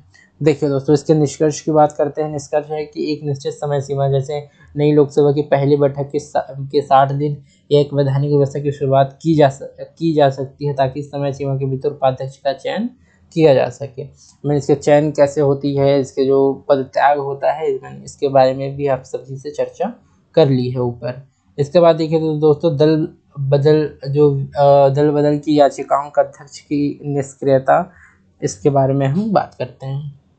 देखिए, सुप्रीम कोर्ट ने दल बदल याचिकाओं पर अध्यक्ष के लंबे समय तक निष्क्रियता की निंदा की है। सुप्रीम कोर्ट है दोस्तों, वो जो एंटी डिसेक्शन लॉ है उसके ऊपर जो अध्यक्ष का स्टांस रहता है दोस्तों, उसकी घोर निंदा की है और आगे बताया गया है, मैं आपको एक्सप्लेन करता हूँ। सुप्रीम कोर्ट ने कहा कि अध्यक्ष द्वारा दल बदल याचिकाओं के संबंध में निर्णय देने में देरी से संविधान की 10वीं अनुसूची के सार्थक उद्देश्य जो हैं वो विफल हो जाते हैं दोस्तों। जिस मंशा को अपने बैकग्राउंड में पूर्वानुमान रखते हुए 10वीं अनुसूची लाया गया, 10वीं अनुसूची कौन से कॉन्स्टिट्यूशन अमेंडमेंट में लाया गया, प्लीज़ आप कमेंट करिएगा, मैं यहाँ पे बता देता हूँ। 50 जो सेकेंड कॉन्स्टिट्यूशनल अमेंडमेंट है उसमें आपको यहाँ पे दिखेगा। उसके बाद दोस्तों, सुप्रीम कोर्ट के समक्ष कानूनी प्रश्न, क्या कोर्ट अर्ध न्यायिक अधिकरण के रूप में कार्य करने वाले अध्यक्ष को दल बदल विरोधी याचिकाओं पर एक तय समय सीमा के भीतर निर्णय देने का आदेश दे सकता है? ये कानूनी प्रश्न है दोस्तों जो अभी सामने आया नहीं है। सुप्रीम कोर्ट के कुछ कमेंट्स हैं दोस्तों, कमेंट से याद आया, आप प्लीज़ कमेंट करिएगा। लेक्चर कैसे लग रहा है आप प्लीज़ बताइएगा, अपनी फीडबैक दीजिएगा और चैनल को प्लीज़ सब्सक्राइब कीजिएगा, टेलीग्राम चैनल ज्वाइन कीजिएगा। आगे टिप्पणियां सुप्रीम कोर्ट की हैं। अध्यक्ष द्वारा निर्णय न देने के मामले में कोर्ट की शक्ति। सुप्रीम कोर्ट ने कहा है कि यदि अध्यक्ष दल बदल याचिकाओं पर अपनी स्थिति को स्पष्ट नहीं करता तो उस कोर्ट उस पर निर्णय देने में सक्षम है। कोर्ट ने ये टिप्पणी की है दोस्तों कि अगर आप सक्षम नहीं हैं तो हम इसमें कह सकते हैं कि एक हस्तक्षेपकारी भूमिका निभा सकते हैं। उसके बाद कहा गया है दोस्तों कि उचित समय सीमा निर्धारण करने का कोर्ट का अधिकार, कोर्ट के पास अपने अधिकार हैं उचित समय सीमा निर्धारण की। कहा गया है कि यद्यपि कोर्ट दल बदल याचिकाओं के परिणाम निर्धारित नहीं कर सकती, फिर भी यह कोर्ट अध्यक्ष को उचित अवधि के भीतर निर्णय देने के निर्देश दे सकती है। आप जानते होंगे कि जो सुप्रीम कोर्ट है दोस्तों, दल बदल याचिकाओं के परिणाम निर्धारित नहीं कर सकता, वो उसके पास वो शक्ति नहीं दी गई है, लेकिन कोर्ट जो है अध्यक्ष को उचित अवधि के भीतर निर्णय देने के निर्देश तो दे सकती है। इसी आधार पर यहाँ पे टिप्पणी की गई है। देखिए, उदाहरण के लिए केशव मेघचंद्र सिंह बनाम मणिपुर विधानसभा के माननीय अध्यक्ष और अन्य बात, इसमें ये ऐसा किया गया था, यहाँ बताया गया। यदि अध्यक्ष कार्यवाही करने में विफल रहता है तो सुप्रीम कोर्ट संविधान के अनुच्छेद 142 के तहत अपनी असाधारण शक्तियों का प्रयोग कर सकता है। मैंने यहाँ पे बताया, यहाँ पूर्ण न्याय यहाँ पे देख सकते हैं आप, जो कंप्लीट जस्टिस है, वो कंप्लीट जस्टिस का सिद्धांत जो आर्टिकल 142 है दोस्तों हमारे संविधान का, वो सुप्रीम कोर्ट को प्रदत्त करती है। उसके बाद देखेंगे दल बदल विरोधी कानून के कार्यान्वयन में सुधार की सुप्रीम कोर्ट द्वारा की गई अन्य टिप्पणियां। सुप्रीम कोर्ट ने क्या क्या टिप्पणी की गई है उसके बारे में हम आगे बात करते हैं। सुप्रीम कोर्ट ने कहा है दोस्तों कि अध्यक्ष के निर्णयों पर न्यायिक समीक्षा। यदि अध्यक्ष कार्यवाही में देरी करता है तो कोर्ट को हस्तक्षेप करने का अधिकार होना चाहिए। की हो तो होलोहन बनाम जाचिल्हू वाद 1992, ये बहुत ही इम्पोर्टेंट एक दोस्तों देख सकते हैं कि एक वाद है जिसमें अध्यक्ष के निर्णयों पर न्यायिक समीक्षा भी की जा सकती है, हस्तक्षेप करने का अधिकार भी कोर्ट को होगा। यहाँ पे कहा गया है कि हो तो होलोहन बनाम जाचिल्हू वाद 1992 में। उसके बाद आप देखें दोस्तों कि अध्यक्ष की निष्पक्षता। अध्यक्ष को एक राजनीतिक व्यक्ति के बजाय एक तटस्थ निर्णायक के रूप में कार्य करना चाहिए। देखिए, फिर रवि एस नाइक बनाम भारत संघवाद 1994 में भी ये टिप्पणी की गई थी कि अध्यक्ष को निष्पक्ष होना चाहिए, उसको अपने पार्टीगत जो विचार है उसके ऊपर उठ के ही अपने कार्यों का निष्पादन और अपने कार्यों का कर्तव्य निर्वहन करना चाहिए।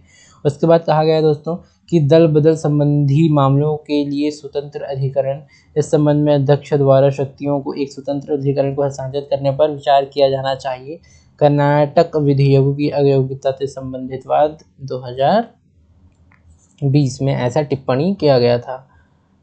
लगभग दोस्तों हम पॉलिटी की अपने आखिरी स्टेजेस पे हैं, तो प्लीज़ आप धीरज बनाए रखिएगा। ये लगभग लास्ट होने वाला है हमारा, उसके बाद ये इसके बाद लास्ट है, तो प्लीज़ आप धैर्य बनाए रखिएगा।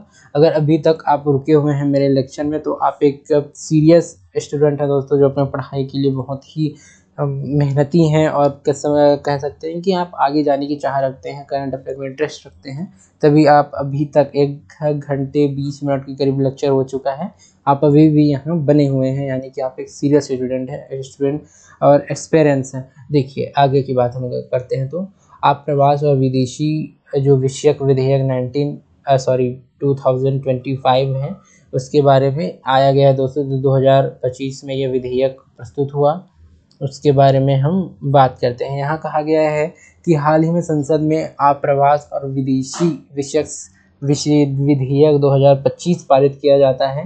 विधेयक के प्रमुख मुख्य प्रावधान पे हम नज़र डालते हैं तो इसका उद्देश्य क्या है। आप्रवासन कानून को आधुनिक बनाना, राष्ट्रीय सुरक्षा को मजबूत करना और आप्रवासन प्राधिकरणों के बीच बेहतर समन्वय सुनिश्चित करना। इस विधेयक द्वारा निम्नलिखित अधिनियम निरस्त किए गए हैं दोस्तों। पासपोर्ट अधिनियम 1920, विदेशियों का पंजीकरण अधिनियम 1939, विदेशी विषयक 1946 था, आप्रवासन वाहकों की देयता अधिनियम। इसको आप देख सकते हैं, जितने भी ये विषय हैं तो उनको निरस्त घोषित कर दिए गए हैं। देखिए, आप्रवासन विनियमन आप्रवासन ब्यूरो गठित किया जाएगा। इसे वीज़ा जारी करने और विदेशियों के प्रवेश निकाय नियमों की निगरानी करने का कार्य भी इसको सौंपा जाएगा। इसके बाद देखें दोस्तों, दंड। बिना वैध पासपोर्ट या अन्य यात्रा दस्तावेजों के भारत में प्रवेश करने वाले विदेशी नागरिकों को अधिकतम, देखिए ये इंपॉर्टेंट है दोस्तों, प्री में आपके पास एक फैक्ट के रूप में ये सामने आ सकता है। अधिकतम 5 वर्षों की कैद, 5 लाख रुपए तक का जुर्माना या दोनों का प्रावधान किया गया है। गिरफ्तार करने का अधिकार। हेड कांस्टेबल या उससे उच्च रैंक के पुलिस अधिकारी भारत में अवैध रूप से प्रवेश करने वाले विदेशी नागरिकों को बिना वारंट के गिरफ्तार कर सकते हैं।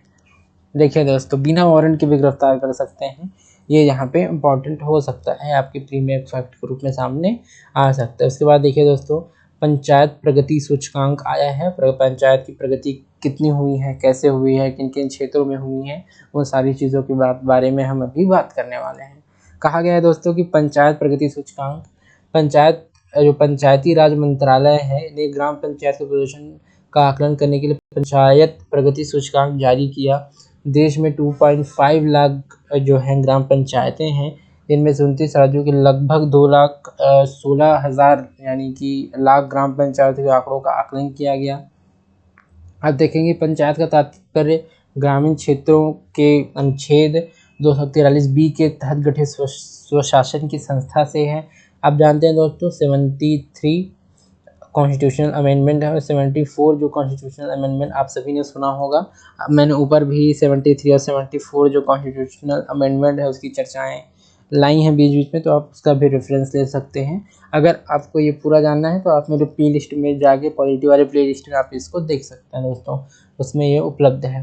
पंचायत प्रगति सूचकांक के बारे में अवधारणा, जो दोस्तों पंचायत प्रगति सूचकांक है एक बहुक्षेत्रीय क्षेत्र की सूचकांक है।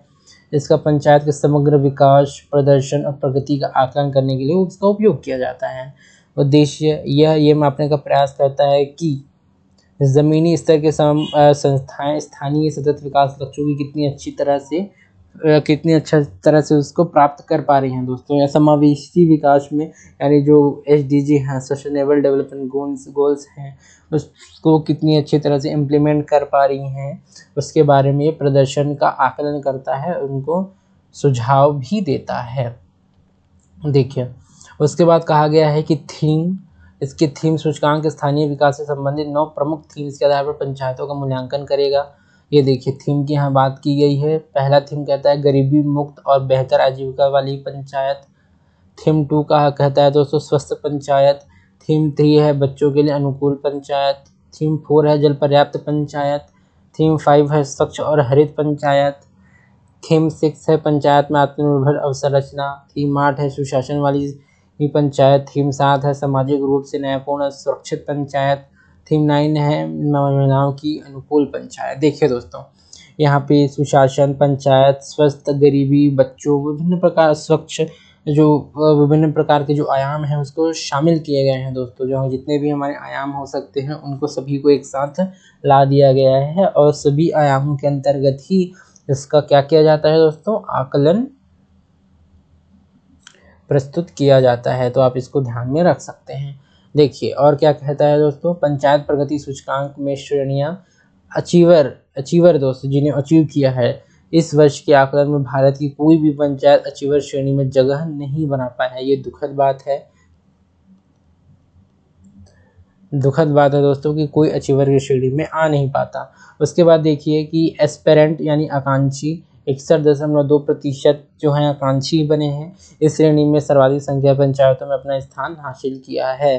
परफॉर्मर दोस्तों प्रदर्शनकर्ता 36%, काफ़ी संख्या में पंचायतों ने मध्यम स्तर की प्रगति हासिल की है। ये देखिए एस्पेरेंट यानी आकांक्षी इसमें सबसे अधिक है। परफॉर्मर में 36% हैं। फ्रंट रनर दोस्तों अग्रणी की श्रेणी में सबसे अधिक पंचायतों के साथ गुजरात शीर्ष पे आ जाता है। इस प्रकार दोस्तों आपको बहुत बहुत शुभकामनाएं। हमने अप्रैल माह की जो मैगजीन है उसके जो पॉलिटी वाला सेक्शन है दोस्तों उसको जो है हमने कंप्लीट कर लिया है।